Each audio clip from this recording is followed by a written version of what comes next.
మీ ఎలాంటి వ్యాపార ప్రకటనలకైనా వెంటనే మా ఛానల్ సంప్రదించండి. ప్రస్తుతం మనతో పాటు ప్రముఖ ఆధ్యాత్మికవేత్త వేదిక్ ఆస్ట్రాలజర్ అవినాష్ దాస్కర్ మనతో ఉన్నారు. గురువుగారితో మాట్లాడదాం. నమస్కారం గురుగారు. నమస్కారం అండి.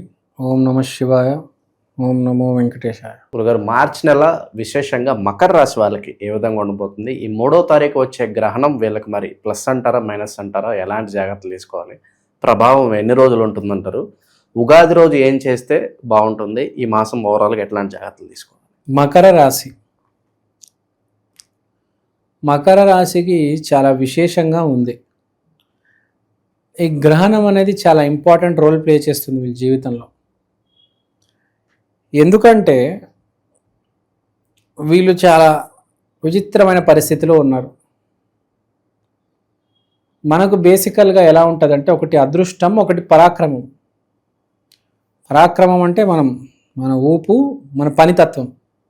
అదృష్టం అంటే మనకు తెలుసు, దైవారాధన. ఇప్పుడు ఎవరికైనా ఆ పరాక్రమానికి అదృష్టం కలిసి వస్తేనే సక్సెస్. పరాక్రమానికి అదృష్టం కలిసి రాకపోతే ఫెయిల్యూర్. కానీ ఇంకో కండిషన్ ఉంది, విపరీతంగా ప్రయత్నిస్తున్నాం, అదృష్టం కలిసి రావడం లేదు, కానీ ప్రయత్నిస్తూనే ఉన్నాం. చివరికి ఏమవుతుంది? పెద్ద సక్సెస్ వస్తుంది. మామూలుగా పరాక్రమానికి అదృష్టం తోడవుతే అప్పుడే సక్సెస్ వచ్చి ఓకే, అది కంటిన్యూ అవుతుంది. కానీ ఎవడైతే నిజంగా అదృష్టవంతుడు ఉంటాడో వాడికి ఇమ్మీడియట్గా సక్సెస్ రాదు, టైం పడుతుంది. ఆ పరాక్రమం ఇంకా ఇంకా ఇంకా పెరిగి పెరిగి అది కొన్నంత అయినప్పుడు అప్పుడు వచ్చి అదృష్టం తోడైంది అనుకోండి, నెక్స్ట్ లెవెల్ అది. సో అన్ని రెట్లు వస్తుంది అనమాట. 2, 3 కాదు, 100,000 రెట్లు వస్తుంది. సో ఎప్పుడైనా ఎవరికైనా సక్సెస్ రావట్లేదంటే బాధపడొద్దు, చాలా చాలా పెద్ద సక్సెస్ రాబోతుంది అని అర్థం. సో ఇప్పుడు మకర రాశి వాడికి అదే కండిషన్, ఆ అదృష్టం లేదు. కానీ వీడు కష్టపడుతున్నాడు. ఓరి నాయనో, అది రాక్షస కష్టం అంటారు కదా. అసలు ఎవ్వరు కష్టపడలేనంతగా కష్టపడ్డం. ఎవరైనా రోజుకి ఎన్ని గంటలు చదువుతాడండి? మామూలుగా అడుగుతున్న పుస్తకాలు మిమ్మల్ని, ఎన్ని గంటలు చదువుతాడు? 2 అవర్స్, 4 అవర్స్, 6 అవర్స్. వీడు ఇప్పుడు 18 అవర్స్ చదువుతున్నాడు, కానీ వీడికి జాబ్ రావట్లేదు. కానీ 18 అవర్స్ చదవడం వల్ల వీడికి ఎంత నాలెడ్జ్ వస్తుంది? అది వీడికి ఇప్పుడు కాదు, 2 నెలలు 3 నెలల తర్వాత, మే, జూన్, జూలైలో రిజల్ట్ వచ్చినప్పుడు తెలుస్తుంది. అదే ఇప్పుడే వీడికి జాబ్ వచ్చేసింది అనుకోండి, చిన్న జాబ్ వస్తుంది. అదే వీడు రోజుకి 18 అవర్స్ ఒక 6 నెలలు చదివితే, 6 నెలల తర్వాత వీడికి ఎంత పెద్ద జాబ్ వస్తుంది, వీడు ఎంత పెద్ద ఇంటర్వ్యూ క్రాక్ చేయగలడు కదా.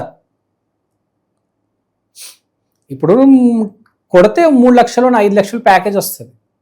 రేపు కొడితే వాడికి 10, 18, 20, 30 కూడా రావచ్చు. సో మనకి ఎంత జ్ఞానం ఉంది దాన్ని బట్టి కదా మన ప్యాకేజ్ డిసైడ్ అయ్యేది. సో వీడికి ఒక రకంగా అదృష్టం, కానీ వీడేంటి దురదృష్టం అనుకుంటున్నాడు. అరే నాకు జాబ్ రావట్లేదు, నాకు కలిసి రావడం లేదు, మార్కెట్ డౌన్ ఉంది, నేనేమో రోజు చదువుతున్నాను, అవసరమా అసలు చదవడము, అవసరమా జాబు అనుకుంటున్నాడు. కానీ అది కాదు సిచ్యువేషన్. ప్రకృతికి ఇంకా మంచి ప్లాన్స్ ఉన్నాయి.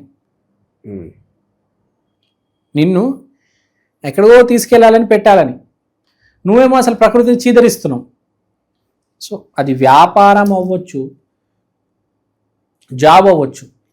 ఇప్పుడు ఈ చైత్ర మాసం నవమి నాడు మీరు గనక మొదలెడితే, జాబ్ అయినా వ్యాపారం అయినా 2-3 నెలలు మీకు అసలు పెద్దగా రిజల్ట్ రాకపోవచ్చు.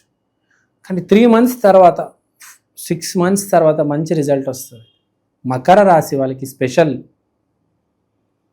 వెంకటేశ్వర స్వామి దయ ఉంది. ఎందుకంటే మకర రాశి అంటే వెంకటేశ్వర స్వామి. మీకు ఎక్కడో ఖచ్చితంగా వెంకటేశ్వర స్వామి దయ ఉందండి. దయ లేకపోతే అంత ఈజీగా రాదు. ఇంకోటి, వెంకటేశ్వర స్వామి ఇస్తే చాలా గట్టిగా ఫుల్ ప్యాకేజ్లో ఇస్తాడు. సో అదృష్టం అయితే ఉంది, కానీ మీరు దాన్ని అర్థం చేసుకోలేకపోతున్నారు.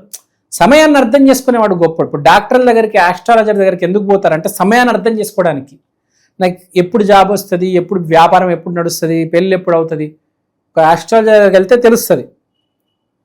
సో బేసికల్గా అది ప్లాన్ ఏంటి? విష్ణుమూర్తి స్వామి, ఏడుకొండల స్వామి ప్లాన్ ఏంటి? అసలు ప్లాన్ అర్థం చేసుకుంటారు. లేకపోతే రోజు వీడికి ఏమి అర్థం కాక ఇంత కష్టపడుతున్నాను ఏం రిజల్ట్ లేదని బాధతో నిద్రపోతాడు. మళ్ళీ రేపు మొత్తం కష్టపడతాం, మళ్ళీ బాధ. ఒక ప్లాన్ వస్తుంది కదా. సో మంచి ప్లాన్స్ ఉన్నాయి మీకు. మీరు ఎక్కడ లొంగిపోవద్దు, కష్టపడుతూనే ఉండండి. కష్టపడడం ఆపొద్దు. విపరీతమైన మీకు ఐశ్వర్యలక్ష్మి కటాక్షం ఉంది, కుబేర యోగం, ధనయోగం ఉంది.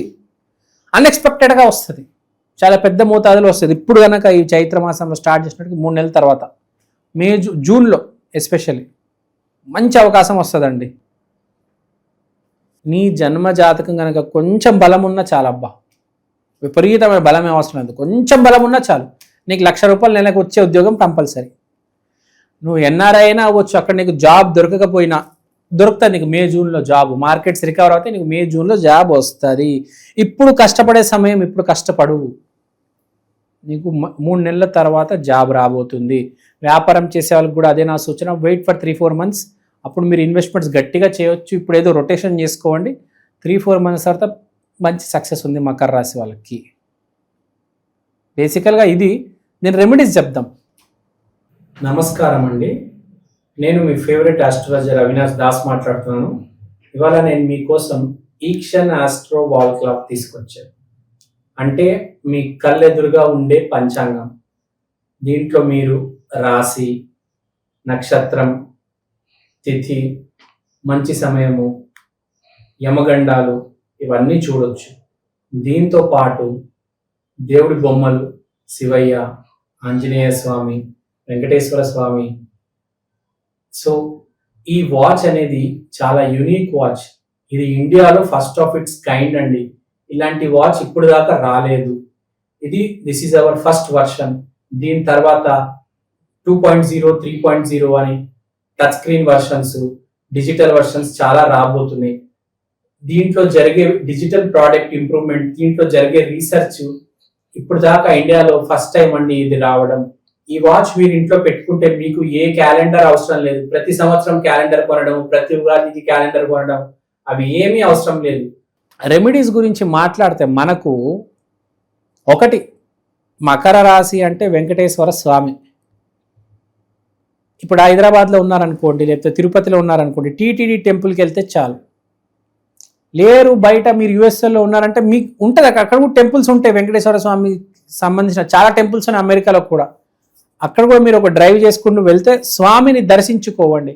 ఎందుకంటే పని మొదలుపెట్టే ముందు ఒకసారి దర్శనం చేసుకోవాలి, పని అయ్యాక ఒకసారి దర్శనం చేసుకోవాలి, విచ్ ఈస్ వెరీ ఇంపార్టెంట్.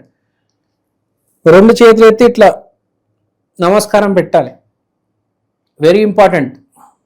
మనకు తెలియదు కానీ దానివల్ల చాలా యూజ్ ఉంటుంది అంటారు. ఒక ఆశీర్వాదం ఉంటుంది, ఒక గ్రాటిట్యూడ్ అంటారు కదా, కృతజ్ఞతా భావం. ఆ కృతజ్ఞత భావం ఉంటే చాలా మంచిది. ఎప్పుడైనా మనకు ఒక ఎనర్జీ అనేది హెల్ప్ అవుతుంది. లేదంటే దరిద్రం బతుకున్నా అనుకోండి మనిషిని, అది పీడిస్తుంది. అబ్బో అసలు చాలా దారుణం అండి. అందరూ దరిద్రాన్ని ఎంజాయ్ చేయలేరు. ఇప్పుడు శ్రీశ్రీ దరిద్రం చూశాడు, పేదరికం చూశాడు, కానీ దాన్ని కూడా చాలా గొప్పగా దానిలో కూడా చాలా గొప్పగా బతికాడు. కానీ అందరు బతకలేరు. అట్లా గింజుకొని కొట్టుకొని చచ్చిపోతారు, ఏడుస్తారు. పేదరికం వస్తే, దరిద్రం వస్తే మనిషి కోలుకోలేడు, అసలు ఎక్సెప్ట్ చేయలేడు చాలామంది. దాన్ని కూడా వచ్చినప్పుడు యాక్చువల్గా యాక్సెప్ట్ చేయాలి, ఊపులో ఉండాలి. అప్పుడు కూడా దాంట్లో కూడా శ్రీశ్రీ పేదరికం, దరిద్రంలో కూడా అసలు మహాప్రస్థానం. ఒక ఆట ఆడుకున్నాడు ప్రకృతిని, సమయాన్ని. మొగడు. ఇప్పుడు రాముడు కూడా ఎంత కష్టం వచ్చినా దాన్ని ఏమంటారు, చెక్కు చెదరలేదు. అలాంటి వాళ్ళు చాలా తక్కువ మంది ఉంటారు బేసిక్గా. అలా ఉండాలి మనిషి. కానీ ఇక్కడ చెప్పేది ఏంటంటే, మీరు ఎప్పుడైనా ఊపులో ఉండండి. నేను చెప్పేది అదే, don't lose hope, keep fighting. ప్రకృతి ఏదో రోజు మిమ్మల్ని సాయం చేస్తుంది. మీకు అదృష్టం వచ్చి మిమ్మల్ని పట్టుకుంటుంది. అప్పుడు మీరు రేజ్ అవుతారు ఒక రేంజ్లో. అది బేసిక్గా నేను చెప్పేది. సో బాధపడొద్దు, కష్టపడుతూ వెళ్ళండి, ఫలితం ఒకరోజు తప్పకుండా వస్తుంది. ఓవరాల్గా ఈ నెల వీళ్ళకి ఎలాంటి స్థితిగతులు ఉండబోతున్నాయో మంచి విశ్లేషణ అందించారు సార్. ధన్యవాదాలు.